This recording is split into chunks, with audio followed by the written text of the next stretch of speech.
Hi, everyone. Welcome to this week's Eagles Chat. Sorry we didn't get a chance to talk last week. However, I was out of town and on some business. So here we are now moving forward. Preseason is over. Season is getting ready to start in just about 10 days or so. And, we're kind of excited about that.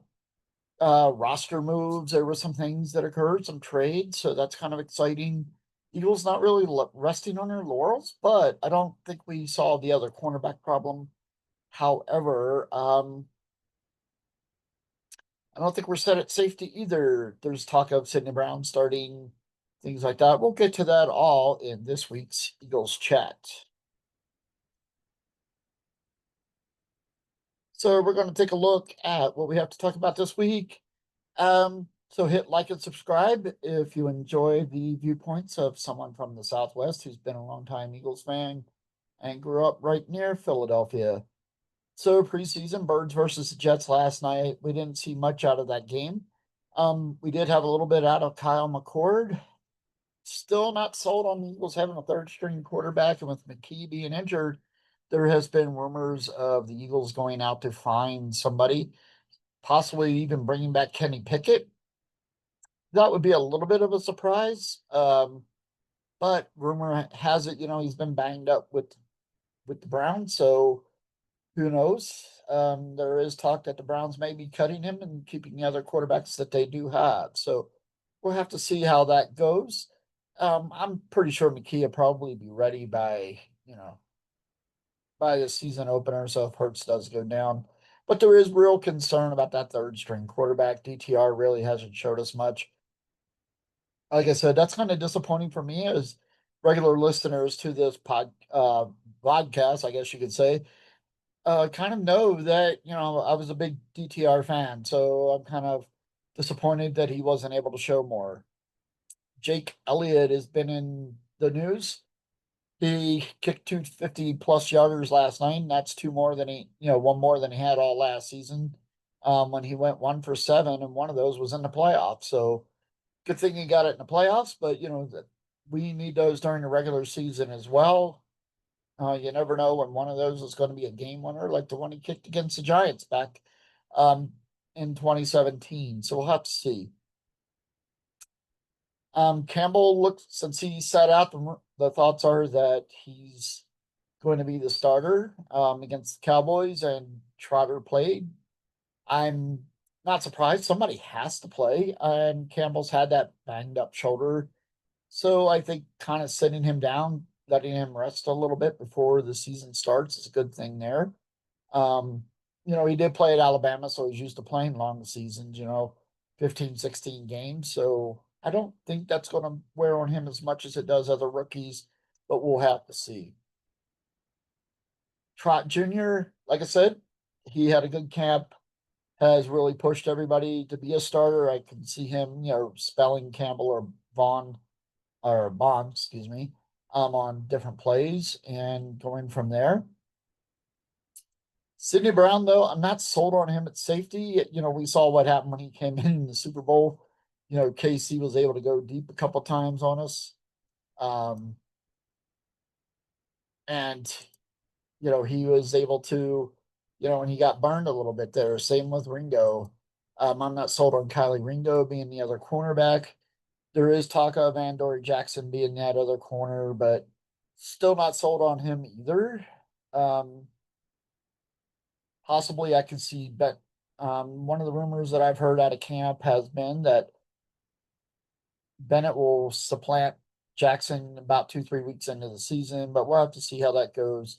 But we all have faith in Vic, and we know that, in Vic we trust kind of thing. So we're kind of go from so that's where we're at there. I really think Makuba's going to end up starting at safety, next to um, Reed, but we'll have to see. But yeah, I don't like the fact that with the thoughts of Sidney Brown starting at safety. I really don't. I'd rather see Makuba in there. But he does have a hamstring, and we know how those things are. They can be week to week, even a couple weeks. So I don't know. These guys getting a lot of. I'm going to go off on a tangent here. These guys getting all these hamstring injuries, I think really has to do with the fact that teams don't have those off-season programs. if you heard a guy having a hamstring problem 25 years ago, 30 years ago, even 40 years ago, when I was watching football back in the 80s and 70s, it was pretty rare. And if they did have an hamstring problem, they sometimes played through it, things like that. But I don't see this as um, much as a player problem. I see it as the players agreement, with the NFL, that there's all these limited practices. They don't have practice time, things like that. They don't have to be at the facility to count, towards their practice time, things like that. So I'm sort of kind of mixed on that. Really kind of, I don't know. It just kind of bothers me that there's always these hamstring injuries. And like I said, I think a lot of it is, the lack of an off-season conditioning program. Yeah, they may go running at their or and work out with trainers, but it's still not the same as what they would get with the teams. And that's just my opinion. So some camp highlights, big concerns like just continues to be these injuries. It's like what's going on here with all these injuries. Um, that continues to be the big concern there. Um, but coming out of camp, I think the Eagles are pretty healthy. The offense was clicking during joint practices. Hertz is clicking. With the addition of Mitchie, I was reading he was a freshman at Alabama just as Hertz was transferring to Oklahoma, which is kind of maybe a good thing that, he comes from a system that Hertz is used to, knows how those guys are. They know how they work. It's just kind of funny how he's signing all these SEC players. The Eagles going to be the Georgia Bama Dogs, or however we want to call them in the future. But I think that's where we're heading. With the super conferences and colleges and things like that. Um, Other camp highlights, I think, was on a bad side was Landon Dickerson getting hurt. Um, that torn meniscus had that. Um, he has access to better trainers and stuff that I had 40 some odd years ago. So I think that he'll be okay. I think he's one tough son of a gun. We saw him play in the playoff game with a bad back. Same with Cam Jurgen. So I think these guys he'll be ready. I think he'll be ready to go. Um, Not sold on some of the offensive line. I've heard some different things about Toth and Pryor possibly ending up on practice squad, things like that. Um, but I think I'm not sold on Steen. I still haven't been sold on him. I still think he gets beat a little too often. He's not as dominant as the other offensive linemen the Eagles have. So I can see him actually being supplanted at some point during the season. But again, Stoutland knew we trust Stoutland, so we'll keep our eye on that. Read some really good things about Miles Hinton. I'm hoping he makes the full 53-man roster. Pretty sure he will. Um, so that kind of has me excited. Like I said, was a huge fan of his dad, watching his dad play in the 80s and stuff. So that's kind of where I'm at with that. With Makuba still being injured, and listed as second on the depth chart, like I said, I think in a couple of weeks he'll be ready to go. Even if it's not week one against Dallas, he may see limited action with that hamstring, but we'll see. I can see him stepping up about week two, week three, especially going into that game against the Chiefs.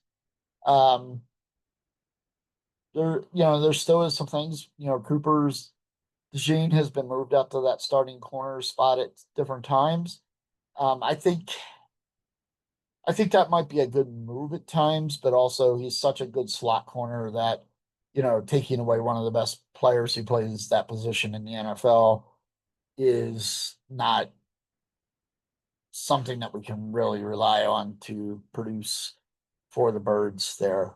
I think moving him away from that position will cause some issues. But who knows? Maybe Jackson ends up being able to step up in that slot corner with DeJean moving out to the number two corner position, and we'll go from there.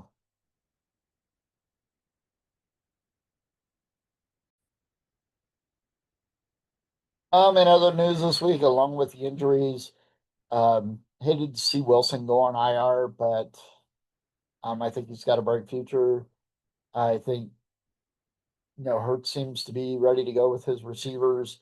We all know that it's going to be Dotson, Devonta, and AJ across the front, and we know that things will go well at the tight end position, no matter who's playing that position, because we know with Calcaterra as a backup, he can play adequately, but you know, um, but with Goddard, we all know he's made out of glass, and so we got to plan on him missing 6 or 7 games during the season. But he's one of the best when he's in there, and hopefully this is the year he stays healthy. Maybe he gets an additional 1 year contract at the end here. Um, but Hurts has looked sharp at times. Offensive line apparently did struggle with Miles Garrett a couple weeks ago, so but it's Miles Garrett. We'll have to see. So much seems to be up in the air with this Eagles team. Across the defensive front, there's been some pretty good progress there, but I think, with Davis and Carter starting, and Nolan Smith on the end, that other end position will take care of itself. Um, there is some things that do concern me there, but I'm not really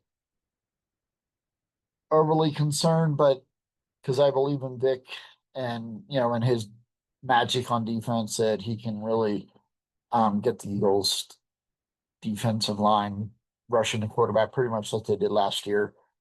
Um, would like to see him hit 50, 60 sacks, keep up that pressure, um, not have to blitz. That will help out, even though Kenyon and Cooper DeJean are, young guys, had all pro type seasons, you still got to worry about them, because again, just like when defenses see young quarterback, they start planning to their tendencies.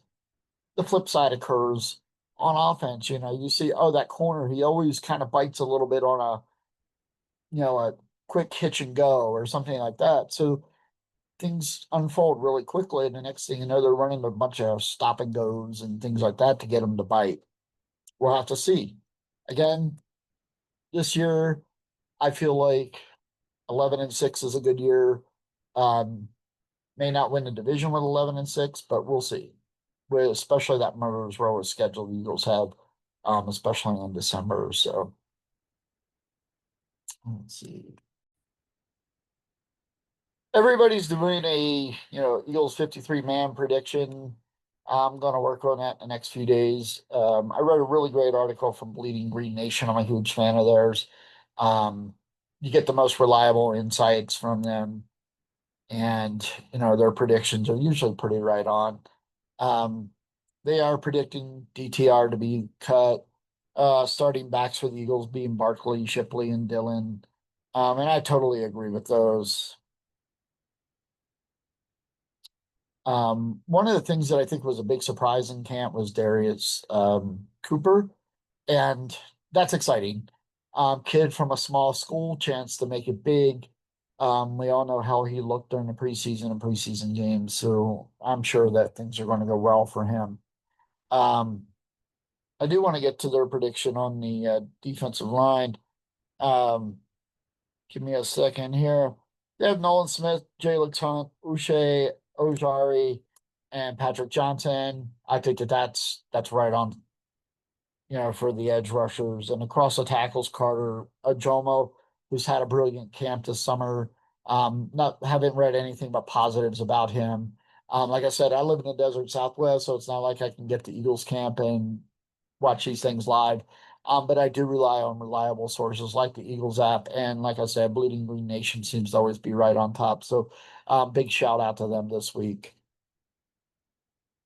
Linebackers, we've already kind of talked about them. And the DBs, we've kind of already talked about them, most of those guys. They still have Mac Williams making the team. Not really sold on him either. But I think as the Eagles get down to like 48, 49, 50 on the roster, some of those guys are kind of could go one way or the other. Um, but I also feel bad for the other, 37 guys who do get cut across the league, 37, basically 40 times 32 teams. A lot of guys end up out of work and having to look for something else or catch on to practice squads, things like that. So, where it's a hyper great time for us fans, hey, this is the roster moving forward. It's also a downtime for some of the players. So let's always keep that in mind before, calling them bums, things like that. So getting into the rest of the Eagles schedule for the year on our, as I do here every week, breaking down a few weeks at a time, I'm going to go ahead and just finish it out. Lions up, we're up next week 11. I think again having them at the link favors the Eagles. Lions usually don't play well outdoors. I know they went up to Green Bay, won in the snow. Yes, I know all that. However, I think, we'll have to see how they're playing, with the two new coordinators, and they've got bunch of guys coming back from injury. Um, Basically their whole starting defense from last year. Week 12, the Cowboys, we'll have to see what's happening there. There's the big thing with Micah Parsons. I'm going to get to that later and when I add a little news segment to this called NFL News. Um, Cowboys, that should be a win for the Eagles. It is in Dallas. It is late in the year. Um, they're at Jerry's World, but I think, with everything that's going on with them, I don't see Dallas being super competitive. I still see them maybe winning 7 or 8 games, but I don't see them being super competitive. I can't wait till the Eagles get the Bears. Um, Week 13 here at the link. That's going to be, I think that's going to be, no matter how Caleb Williams is playing, I think Vic's going to have some things up his sleeve for the Eagles defense to kind of confuse the young quarterback. He's kind of been hit and miss, though, from what I've been hearing about the Bears practices. He looks good at times. He looked good in the last preseason game. However, he's still struggling a little bit with that Ben Johnson offense. Next up, the Eagles go to LA to play the Chargers. Um, Again, I see that being a real physical, low scoring game. I could see that being an Eagles win, but something like 21-17 in that range. Raiders up next at the link. Again, um, some of that I think is going to depend on how things are working out for the Raiders. How good do they look under Pete Carroll? But with that, I think that that's another Eagles win. I could see them dropping in one the next week to the Commanders. I mean, you just played a murderer's row of scheduling um, with possible playoff teams, and now you're going in against the Commanders. If the Eagles are healthy, tight game, I see the Commanders maybe eking that one out um, before the Eagles travel up to Buffalo, and then against the Bills, again, another rough one out. Um, I think that's going to be another physical, low scoring game. Probably, I shouldn't say low scoring, but in the 20s for each team 28, 24, 28, 27, something in that range. And the Eagles getting, um, we'll have to see, they start clicking about that time of year. So, they may be able to run the Bills out of the building. Who knows? But I think some of it is going to be Josh Allen. Um, if the Eagles can keep him in the pocket, they have a really good chance of pulling that one out. And then at home against the Commanders, if they've wrapped up the division, this could very easily be a loss. Um, but Tanner McKee's pretty awesome. So, the backups are pretty good. I could see the Eagles still winning that one and winning out. So getting into some NFL news, Parsons, Hendrickson, and McLaurin all holding in. Um, we know what's going on with Parsons. The media won't let us forget it. ESPN will not let us forget it. Trey Hendrickson, same there. Um, I don't see that going anywhere with the Bengals until about week 1. I think Joe Burrow is going to be the impotence behind that. And then lastly, it's going to be Terry McLaurin. Um, I don't see him getting traded. I see his contract being worked out before any of the others. Um, but if somebody wants to describe Jerry Jones and the Brown family that owns the Bengals as the old school, you work for me, I have all the leverage. we'll have to see. Hendrickson has, there's been some trade offers. The Bengals are listening. Um, Calm down, Eagles fans. The Eagles won't be one of those teams. I'm pretty sure. I don't see how he wanting to give up capital for a 31-year-old defensive end. These guys have been holding in using fake injuries, and that kind of bothers me, especially since the league said they're going to try to come up with something to counteract that. But I don't see that happening because as soon as you try to say somebody's not hurting, you know, and then they do go out and get hurt worse because you have some rule, I see that being an issue down the road, and I see that being a potential lawsuit against the NFL by the players union. Although, who knows with what's come out about the players union lately, that will even be an issue as well. Um, but I'm looking forward to a good season, chatting with you guys every week. Again, hit subscribe and like if you like the videos. And like I said, I'm always open to constructive feedback, so the comment sections are always open. You all have a good weekend. Go Birds.